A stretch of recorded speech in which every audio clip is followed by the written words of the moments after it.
அதாவது ஒழுக்கம் தவறாதவர். எந்த அளவுக்கு அப்படின்னா, கவரிமான் வந்து தன் உடம்புல இருந்து ஒரு முடி உளுந்துட்டா கூட அவங்க அது வந்து இறந்துருமா. அந்த மாதிரி ஒழுக்கம் தவறாம வாழணும்னு நினைக்கக்கூடிய தன்மை உங்களுக்கு இருக்குங்க.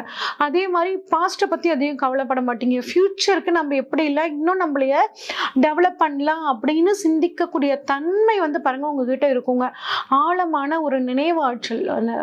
எப்பயோ நடந்த விஷயத்தலாம் கூட இப்ப நீங்க இன்னும் மனசுல வச்சு செயல்படக்கூடிய தன்மை உங்களுக்கு இருக்குங்க. நெறைய கலைகள கத்துக்கணும்னு ஆர்வம் இருக்கும்.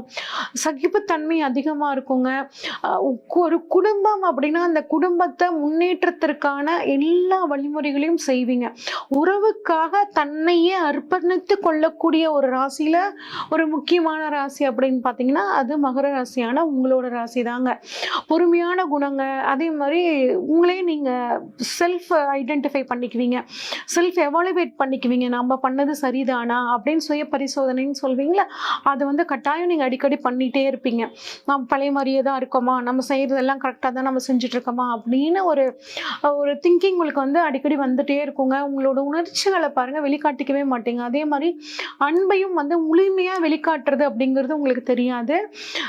ஆனா இந்த மகர ராசிக்காரங்களாகி நீங்க நினைச்சீங்கன்னா ஒரு தகரத்தை கூட தங்கமா மாத்தலாங்க. அந்த மாதிரியான குணம் உங்களுக்கு ரொம்பவே சூப்பரா இருக்கு.